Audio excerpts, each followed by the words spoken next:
everyone. Welcome to another episode. I am Marla Martenson, the Mystical Matchmaker, and I am here with a very special guest, Big T Bariatric. He's got an amazing YouTube channel. We're going to talk all about it. Hey, Big T. Hi, how are you doing? I'm doing great. Thanks for being on the show. Do you like to be called Big T or Anthony, or what do your friends call you? I'm mostly just Tony. Tony, okay, cool. I talk a lot about different cultural things and dating and spirituality and health. And I've been watching a lot of channels that are following this fat positivity movement. And I don't know why. There's a guy called the Cynical Dude. Do you watch him, the Cynical Dude, Yeah, Tony? he's actually one of my friends, and we talk all the time. His laugh makes me happy. I mean, and he's just the things he comes up with. He's so funny. I just think he's phenomenal. And then I think I probably found you through his channel. And then you just kind of just got into my heart Mm. because of your story. And so why don't you tell people your story of going from 671 pounds to now you've Yeah, lost 200, and just tell us a little bit about your journey in life and what, yeah. yeah, I went through sort of a terrible childhood, and my parents were divorced, and they kind of lived on opposite ends of the city. We lived in Houston at the time, and so both of them were more into sort of the drug and alcohol party scene. And so we'd be moving back and forth between the two of them. And we found ourselves in various different places. Like if I was with my mom, and she had roommates that she lived with because she couldn't afford, a place on her own. And so we would often get abused. There was a lot of mental, physical, and sexual abuse throughout my childhood. And so that really led to me really just finding whatever I could to give myself some sort of pleasure, some sort of happiness. And it turned out that it was food. And so since I was a little kid, since I was 5 years old, I've always been bigger than other kids. And so it really just kind of led from there. Throughout my teens, I was always the bigger kid, never really included into anything. Um, and then about 2006, my dad died. He was killed in a work accident. And that's when the bulk of my weight gain came on. I just really ate my feelings really, really badly because that's what I was used to doing, like finding comfort in food and eating my feelings. And I realized in the past few years that anytime I wanted to celebrate, anytime I was happy, anytime I was sad, anytime I was depressed, I would always turn to food because food was always my constant friend throughout my life. But it just kind of got to a point where even in my 30s, I had, or even in my 20s, I had doctors telling me, Tony, you're not going to make it to 40 years old if you keep going the way that you're going. And that always stuck in the back of my mind. But like a lot of people who are sort of stuck in their addiction, I just really didn't take it too seriously. And that was until about my late 30s when I was starting to think, wow, I'm kind of approaching that 40-year mark, and my body started breaking down. Both my knees are totally shot. My back is shot, just in constant pain. And I actually woke up one morning and my knee was on fire. It hurt so bad. I don't know what was wrong. Like it was on a 10 level, just in pain. And I was laying in bed. Mm. And so I was just like, all right, I got to do something. I really got to do something. I'm tired of being in pain. It I was out of breath walking a few feet to the bathroom. I couldn't shower. I couldn't wipe myself. There was just a lot of things that I couldn't do. I'd never been in a relationship. I wanted to do things that I just never been able to do because I really leaned on my comfort food, and that was my whole life. And so, and I really tried and failed so many different diets throughout those years. And so I just kind of resigned myself to the fact that I couldn't do it. And then I sort of realized that maybe I should get some help. And Mm. so I kind of sought out that there was a bariatric clinic near me, and I called them up, signed up for their program. I was on Medicaid at the time, and they paid for it, so I was able to go and see a dietitian, get counseling, get the therapy that I needed for it. And about the first 6 7 months, I lost my first 100 pounds, and then after the surgery, I lost the rest of it, and so now I'm down from 671 to 458. Congratulations on that. Thank And you. that's in what, 2 years period or how many? About a year and a half. That's great. And when you say bariatric surgery, for people who don't know or aren't sure about that, what is that? What is that? There are several types of bariatric surgery. There's the bypass, which is the most famous, where they literally bypass your entire stomach. So they take the tube that goes down into your stomach and they reroute it around to your well, I forgot what that part's called, but um, the food that empties into It is the the food lower that empties, intestine. yeah, Yeah. the lower intestine. So when they reroute it around the stomach. So um, because you're used to eating enormous amounts of food. If you take the stomach out of the equation, then you can't eat nowhere near as much food. So it sort of really changes your whole physiology.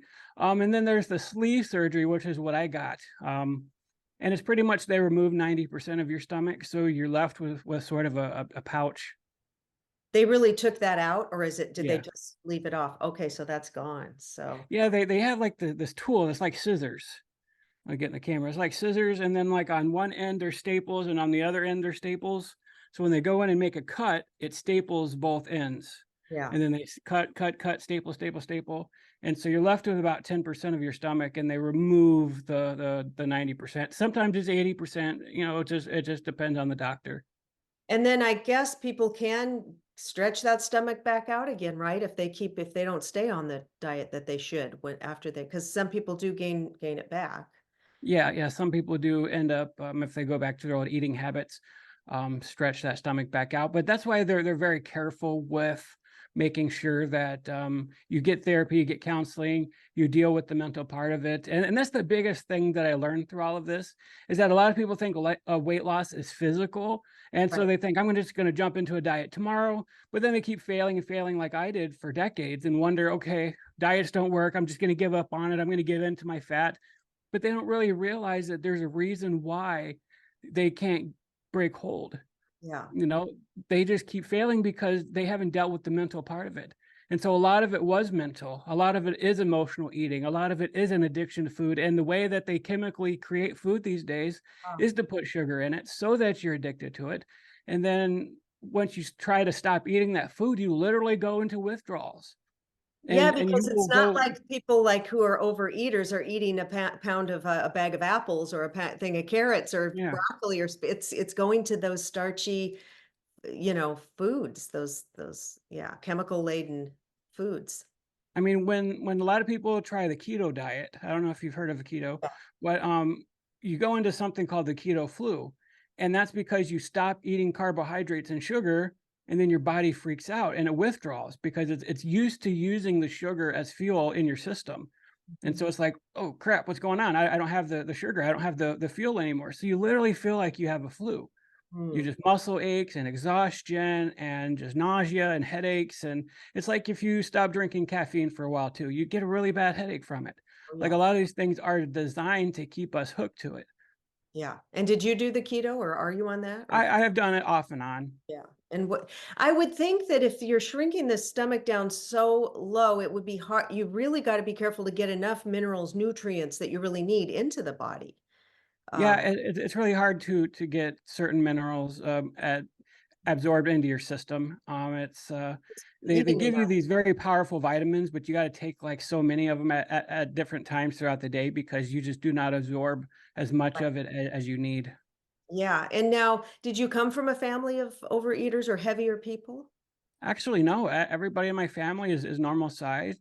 They all have their own sort of addictions. Like alcoholism runs in my family really bad, and so I guess I kind of ran to food. So I do think addiction can be passed down in families. Usually, if you have a grandpa who is an alcoholic, then dad's an alcoholic, and then usually the kids. And I've seen that in my own family. It happened in And my so family. All the men were alcoholics. A lot, many, yeah, very, very interesting. Um, and so I was going to say, well, so when you were, oh, are you an only child? no, I have three sisters. Okay, and then how did they handle this abuse? I mean, what did they be, are they drinking? Did they overeat? Are they okay or any?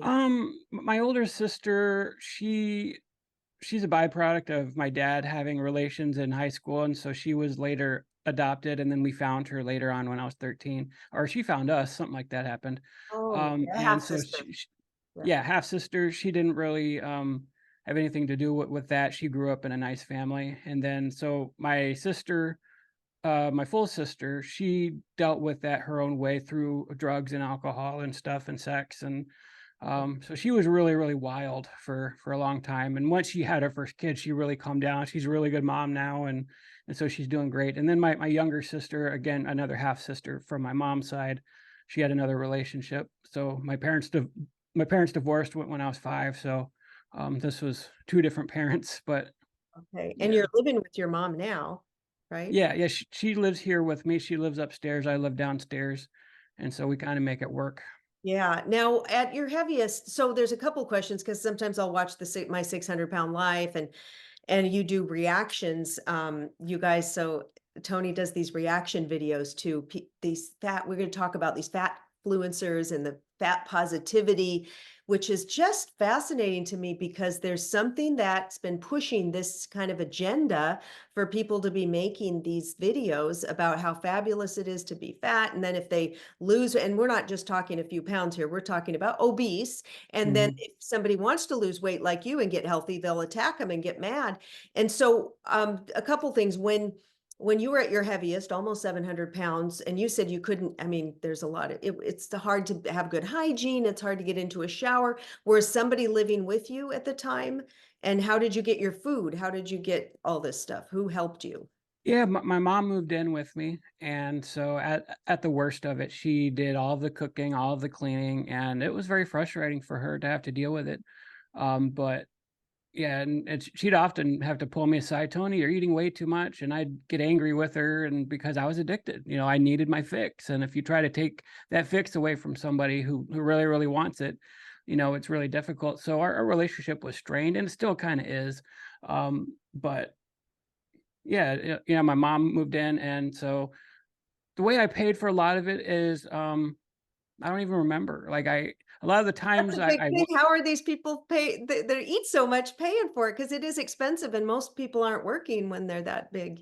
well, some of it is food stamps. So when you are disabled, you qualify for food stamps and stuff like that. So I did have food stamps, and so we would often, buy our food, and um, I was able to do odd jobs online writing for people, and so that's one of the few things that I was able to do when I didn't have food stamps, is just write blogs and different things for different people. And so all the money that came in, though, Went to like it went to food. 'Cause now a Absolutely. pizza, I wanted to order a pizza. One night I came in, I had flown into Seattle, it was late, and a friend came over. I said, let's just get a pizza.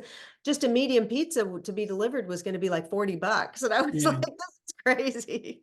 So I said, forget it. Let's just go out. But yeah. Yeah.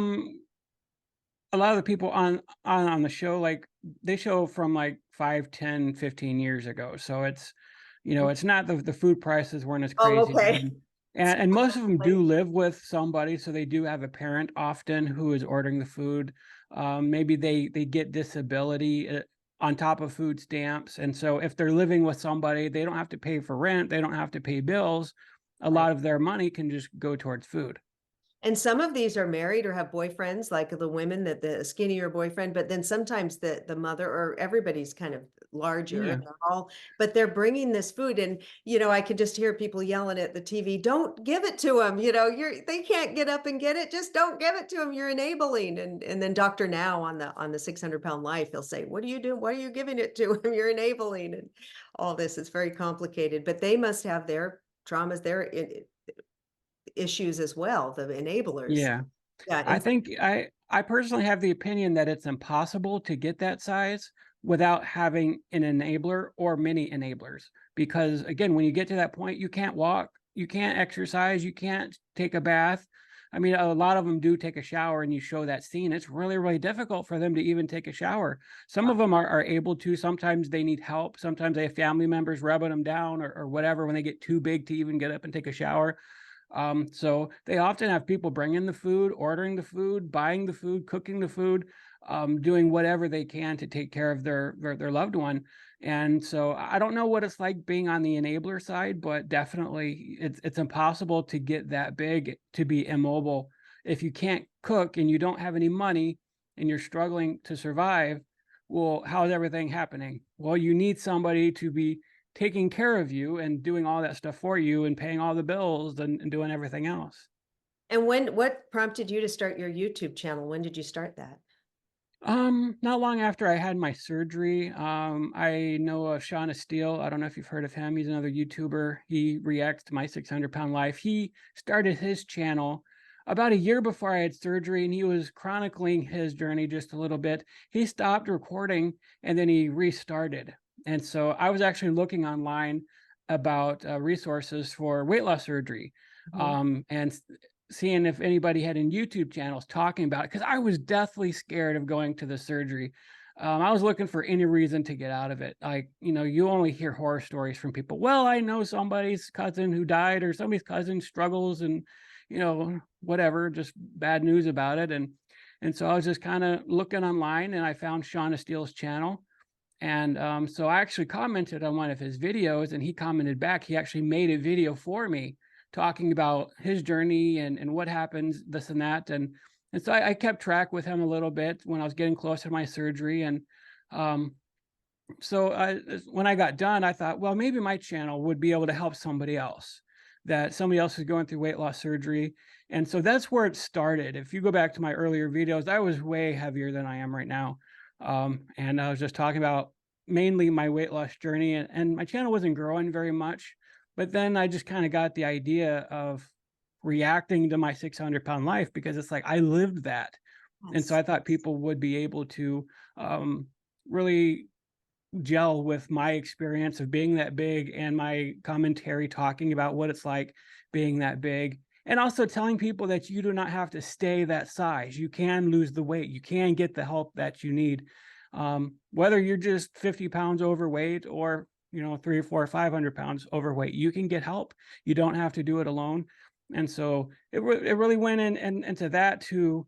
So many people would comment on my videos. Have you heard of Tess Holiday? Have you heard of this person or that person? So I had no idea what fat acceptance was at this Yeah, point. talk about that. Now, this is a famous person, Tess Holiday, just for an example, to take her for an example. Who is she, and why is it important that you're not so happy with Tess Holiday, reacting to what she's doing or talking about Yeah, on? yeah, she's a fat model who gets on magazine covers and has her own TikToks and all that stuff, and she glorifies obesity. And she acts like, that she is the representation for fat people, that fat people need, that you can be fat and be a model, that you can um, live in peace and be happy with your obesity. You don't have to change. You can look beautiful and still be fat. And that's really where it started. There might have been fat activists before her, I don't know, but I really think it started with Tess Holiday. And just now there's just this whole activist community who got together and said, you know what, the world treats fat people terribly. And so the only way that we're going to counter that is to change society.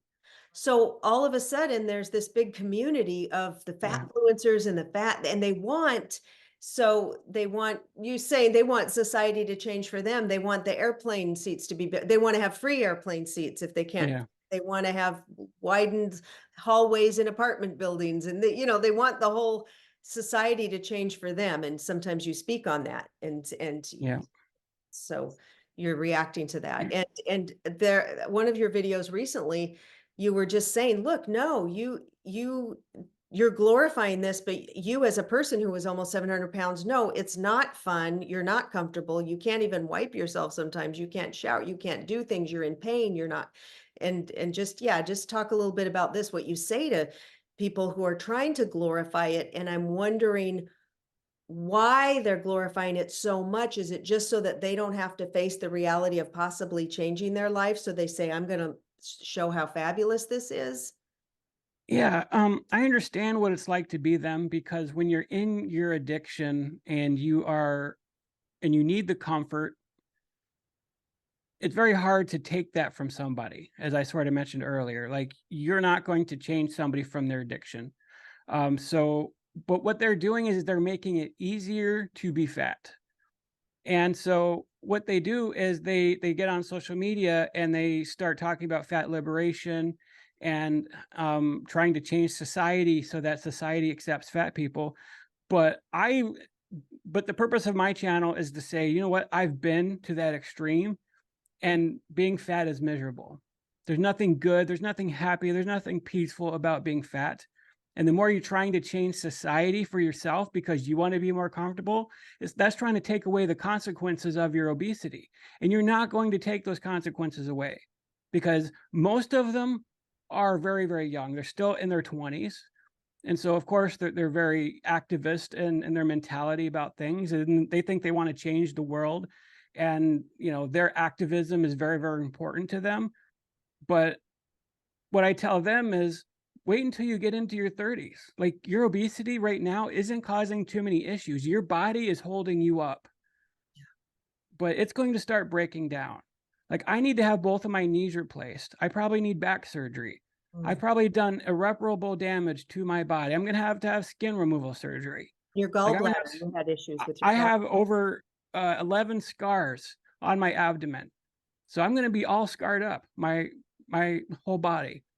And And so that's a big thing, that skin removal. That is, just think of that. I mean, you're that's gonna have to face that, and that's it, there's gonna be so much hanging yeah, it's skin like when they you don't realize what they're doing to their body because in order to even start looking obese, like there's so much fat that accumulates around your organs, and that's where it accumulates first. And so Yep. you might notice with a slightly higher blood pressure, maybe you get a little out of breath, but the older you get, the harder your body's going to have to work to keep up with it. And so to keep maintaining your size, you are eating an enormous amounts of food. Because now you're 40 now? Are you Yeah, 40? I'm 40. Now, speaking about enormous amounts of food, this is a word that I'd never heard of, mukbang or mukbang or something. I'm like, "What is this?" And I saw the videos, "Oh, mukbang." So explain to people what in the heck that is. Yeah, there's just people who make money online by just scarfing down tremendous amounts of food. They'll have a huge platter out in front of them and they'll make sure the camera gets the entire platter and there's a bunch of pizza over here and fried chicken over here and they'll eat easily 10, 20, 30,000 calories and in one sitting. And for some reason, people are getting off on Like that. an Like example. example of Nikocado Avocado, he's one of the more famous mukbangers. He really gained a lot of weight. He used to be this vegan, very small guy, vegan, friendly. And then all of a sudden, he realized that he was going to make a lot of money eating meat and eating all kinds of garbage. And so he gave up all of his vegan values and everything and just went ham, gained tons of weight. Um, and it's just absolutely He sad to see just him. puts his stomach out there for Yeah, there's a woman, what is her name? You were saying you're afraid she's gonna not be around too much longer because if she does the mukbangs and she's got a Southern accent that Hungry Fat Chick. Yeah, she's been on with Nikocado a few times, and they've gone to the Heart Attack Grill and just eaten tremendous amounts of food together. And she actually got to a point last year sometime where she decided that she wanted to try to lose weight because she was just the consequences of her obesity had caught up to her. She realized that she was not going to live very much longer. She gets out of breath very easy on camera, and she just struggles with everything. She could barely walk and everything. And so she actually tried the carnivore diet for a little bit. And so I actually made a video kind of talking about that because she was still eating a tremendous amount of food. Even though she was doing, even though she was doing carnivore, she was eating a tremendous amount of food. And so I was kind of like commenting on that, like you need to cut your calories if you want to lose weight. You can't switch to keto or carnivore and think you could still eat 10,000 calories per day and you're going to lose weight. That's not the way it's going to work. And so, and then eventually she just kind of gave up doing that and went back to doing mukbangs and but yeah. when you mentioned they make a lot of money, how are they now? I was watching some of hers. I didn't see any ads coming up. I mean, how are they making all this money? Because they got to spend all this money on food. And then YouTube channel, I guess if you have a huge amount of subscribers and then you have the views and then you have it's monetized. But is that pretty much what would you say that I mean, for that guy to say, I'm giving up my fitness and vegan just to eat and make all this money? So Yeah, you pretty much get paid per 1,000 views so it's on all YouTube. monetizing your YouTube channel. Yeah. Yeah. Okay. Yeah, and she's got several hundred. I think it's several hundred thousand subscribers. So she makes a pretty penny every time that she makes a video. Okay. And but she talks about going back to doing mukbangs because she was missing the money and she needed to provide a living for herself. So she was pretty much prostituting herself because the people who watch her are getting off on that. They're getting something out of it. And they keep cheering her on, even though she's talking about, oh, I wish I could stop. I know I'm not going to live very much longer. She talks about that in her videos. And there's Mhm. a ton of people who are supporting her and saying, you need to get help. You need to stop doing this.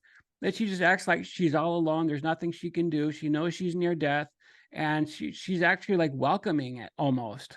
She's just like, one of these days a disease is going to take me out and that's going to be fine. Like she just is so depressed that she does Must not be care. extremely, yeah, I imagine how it must be feeling overwhelming if you think, "Gosh, I have to lose 4 or 500 pounds," it must just in your mind think monumental. Yeah, And I've really been there. Like that's one of the things when you're at your heaviest, you struggle with because you're like mentally, like if you have to lose 10 or 20 pounds, that's still a lot of work. yeah. And you think 20 pounds, wow, it's going to take me a couple I've months. been And trying to lose 7 pounds for a year, and yeah, just to get back into my old pants, and I'm not over but I can't get it. but imagine if you had to lose Oh, 400 pounds. exactly. Like, like a lot of people think, well, I can go on this diet. And it's like after a week, you get sick of that diet. You're sick of eating salad. You're sick of eating chicken. And Yes. you're just wondering, like, how can I maintain this? But then if you have several hundred pounds to lose, you're like, that's going to take years. I have to be on a diet for years. I cannot cheat. I cannot go back to my old eating habits. But I now allow myself to eat some stuff that I didn't that I was eating before. Um, but it's very, very few and far between. I stick to my diet very strictly. I'm trying to get more workout done, but like I said, my knees are shot. It's hard for me to do a whole lot exercise wise. But I'm still losing weight. I've lost 30 pounds this year so far. Um, Did you and so have knee surgery already, or that's something that you will have eventually? yeah, that's something I'll need, and that's something I'll need in the future. I've been trying to get an MRI done on my knees to find out exactly what's wrong with them, but I'm still too big to fit in the MRI machine. So my doctor just keeps kind of putting it off, and well, just keep losing weight, and And you talk about, therapy, which is just so key here because you even say, well, this is kind of a mental thing. It's a mental illness. I don't know if you say or you said Mhm. something like and what type of how often do you do like if you were going to say to somebody, listen, this is what you've got to do. Um, how often do you have therapy? What do you do? Is there any other modalities that you're doing or hypnosis or like what have you tried or what do you think is the best approach or that's been for you? Um, in order to qualify for weight loss surgery, you need to be approved psychologically. And so you do see a psychologist and a therapist. That's part of the whole program. They're not just going to do surgery on you. And then if you still have an addiction problem, then they're not going to do surgery on you because you're just going to undo all of the good stuff that you've done. There was somebody who got out of weight loss surgery that day and went to Golden Corral and died because they shoved all kinds of food down their throats like right after surgery and their body couldn't take it. Yeah. They probably ripped open their stomach.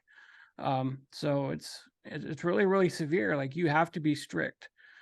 So therapy wise, you have to be approved. So you do have to see a therapist. And that's a lot of the program. Like on my 600-pound life, I often say I wish Dr. Now send them to therapy sooner, but Mhm. he waits until they're struggling for a few months and then sends them to therapy. Like it Right. should really be something that is done probably within the first few weeks of deciding to get in and to get into the program. Because it's like you're not going to be able to do it. You're not going to overcome whatever addiction you have without getting some therapy because it's going to take a whole team of people. And I often talk about, having a dietitian, having a therapist, holding yourself accountable. You go in for your monthly weigh-ins and you talk to people and they really help you learn how to make better decisions, how to overcome the emotional part of it. So you should probably do that monthly, get therapy and visit your dietitian and have somebody hold you accountable for what you're eating. And it's not about yelling at you because there was one time I went in for a monthly weigh-in and I hardly lost anything.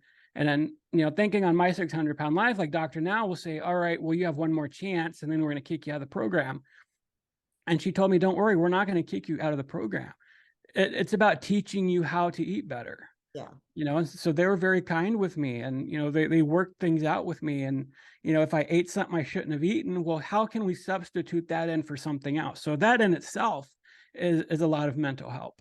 Yeah, Yeah. well, It's on the just, show, they have to have some drama there, they yeah. have to exaggerate some stuff, right? Yeah. So, I just wanted to also you do mention, on your channel, you're so honest about everything that you've never been in a relationship because of the situation, and you're hoping to, you wanna find that soulmate, and so just, talk a little bit about that, just I don't know, whatever you wanna say about it, about your hope, because hey, Yeah. I'm a matchmaker and maybe somebody watching this sees big, I like to call you Big T, it's so cute. Sees Tony's beautiful eyes and smile and personality, and maybe you wanna, write to us and connect with him. Yeah, I think a lot of it's because I haven't been outside. Like, I'm used to staying inside. I'm kind of a homebody now. I go to church and I go out to do my errands or whatever. And I'm making a goal to go out this summer and to do more and to connect more with people. But I'm just used to being inside from when I was too big to even go outside. I still sort of have these emotional feelings of thinking I'm too fat, that Mm. nobody's going to find me attractive. I'm just the fat guy. I've always been the fat guy. I never got any attention in high school. I never really. I did have a few women that I met online that I just talked to online, but it really never led to anything. It wasn't. I wouldn't call it a real relationship. So, and there was even sometimes when they saw that I was fat, and they're, yeah, I can't deal with that, and they cut me off. And so I really want to be married. Like, I'm looking forward to being married one day, and I want kids. I really want some kids. And I have three nieces that I treat as like my own kids, and I love them to death. And um, it's yeah, it's been very That's a lonely being 40 and never really having a real relationship before, never experiencing intimacy before, all of that stuff. It's been tough, but that's part of what drove me to change yeah. too. It's like being 40 years old and still being that big. Like, no, I got to lose this weight if I want to be a good husband and a good father. I love that, it's a great motivator. And what if you could describe the perfect lady for you, what are you looking for in a woman? Um, Probably a believer in Christ, someone who, because I'm kind of going to college right now to be a pastor. So somebody who wants to be a pastor's wife, get involved in ministry with me. Somebody with a good sense of humor, loves passionately. Um, Probably in her ver- 30s because so she could have. Probably, yeah.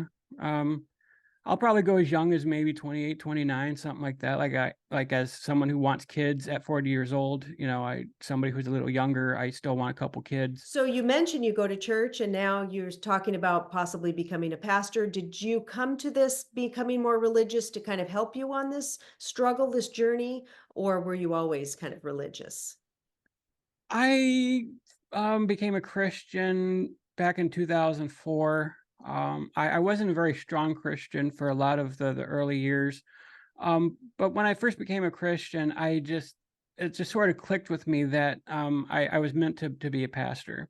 Hmm. And when my dad died, like a couple years later, I gave up on it. Like, I was going through so much pain and agony at the result of his death. And I really blamed God, because I'm like, God, if you're there, why didn't you stop this from happening? And you know, that's something that a lot of people go through when they suffer loss, especially if they believe in God. Like, why did God allow this bad thing to happen? So it took me a few years to reconcile that, and to realize that, just looking back, seeing all the times that God lifted me up and kept me going, even though I was giving into my addiction, the fact that I almost got evicted several times but didn't. I've always had a roof over my head. I could say I've always had food to eat. I always had an abundance of food to eat. But that was my fault. But yeah, I've never been without. So he lifted me up and he carried me through all of this until the last few years. I just kind of realized that I was neglecting my faith. I wasn't a good person. Um, that I needed to do better for myself and for the people that I love. And I really needed to mature and grow up. And I really think I've done that the past couple of years, just really matured. And came Yeah. into my own and realized that I had to take accountability for my actions, for the things that I've done, and that I can't lean on food anymore. Yeah, I really noticed that watching your channel. I've watched a lot of your videos and just the way you have taken total responsibility. And when you're actually, it is a ministry that you're doing, Mhm. reacting to these videos, saying no, this is not healthy. It's not, you're not, and you don't believe that these people are happy or comfortable when they're trying to make it all, but you're trying to save lives, is my point. Yeah. By getting this awareness that no, this isn't cool to trash your body and let it get to 3, 4, 500 pounds. It's just not in the end going to work out. There have been a lot of these fat influencers that are no longer with us. Quite a few, right? So, Yeah, I've covered some that died in their teens. oh, There are kids dying, and they get adult onset diabetes as kids, yeah. and some of them have had heart attacks 16, 17 years old. So there's nothing good about having fat on you, being being obese. Like, there's nothing good whatsoever. It just puts a huge toll on your body, and so they're in complete denial. They're in complete denial. And they claim to be happy and whatever. It's, how can you be happy carrying around that much weight? Well, I picked up my it's interesting. I picked up my dog the other day and she only weighs 13 pounds. And well, women are always trying to lose 10 pounds. But I really did. And people might think, oh, that's so petty. But I do have like a bunch of pants in my closet that I could wear a year ago that I can't now. And I'm like, if I just like, but it's heavy. It's like a potato sack. I mean, 13 Hmm. pounds is heavy. And when you Hmm. think of and I'm like, God, that would be a lot, I'd just be flying if I released that. But to think of, okay, I got to lose 400, it is a lot. Think of it on the human body, the stress it's putting, that the Hmm. blowing out the need, like you said, it just, how can the body thrive whatsoever with that amount? If 13 pounds feels like a lot, imagine 50, 100, or When you're that big, I don't remember the exact math, but it's like thousands of pounds of pressure on your joints, on your knees. yeah, And yeah. so that's why my knees are destroyed, even though I didn't do a whole lot of walking, just a little bit of walking that I did do, just arthritis. And I've torn so many ligaments and tendons, and um, I could almost feel it, like it's bone on bone, like I might not even have cartilage in there. That's just, it all wore away from those years. And so it's causing tremendous amounts of pain. So, I mean, that's something that they all have to look forward to as they get older, if they don't change. And that's the thing I keep harping on. People say that I'm unsympathetic, or I'm Mhm. being mean, or I'm being a bully. And I'm like, no, I'm being honest. I'm telling you, you're going to die if you do not get this fixed. You're going Yeah. to have all kinds of severe pain and issues. You're going to have to deal with high blood pressure and sleep apnea and diabetes, and your liver is going to get fatty, and your kidneys are going to struggle. Like, all of that starts happening all at once. You might start off with one or two things, and then, but as you get older, it's going to start piling on, and you're just going to realize just how much of a huge mistake you made. Yeah. Oh gosh. I envision you starting some kind of, group or some kind of support group, or you're already doing like a ministry to help people to get the word out and to share your story. It's so beautiful. And I just see you taking that much farther. And gosh, I'm just really proud of you for sticking with it. And I love watching your journey, and thanks for sharing. And yeah, not people do get mad at you for it, but I sometimes the truth kind of hurts, and we got to Mhm. realize, hey, this person, Tony, you know what it's like you've lived it, you've gone through the blood, sweat, and tears, and you're on your way to a fabulous life. I just know you're going to find that special someone and get married and have a great life. So you got a lot to look forward to, and you're still young. I really appreciate it. Thank you very much. Yeah, thanks everybody. And Tony's links are below to his YouTube channel. And let us know in the comments if you're struggling with this. Have you lost a lot of weight? Are you struggling to do this? We want to hear your story too. And I'm sending everybody much love.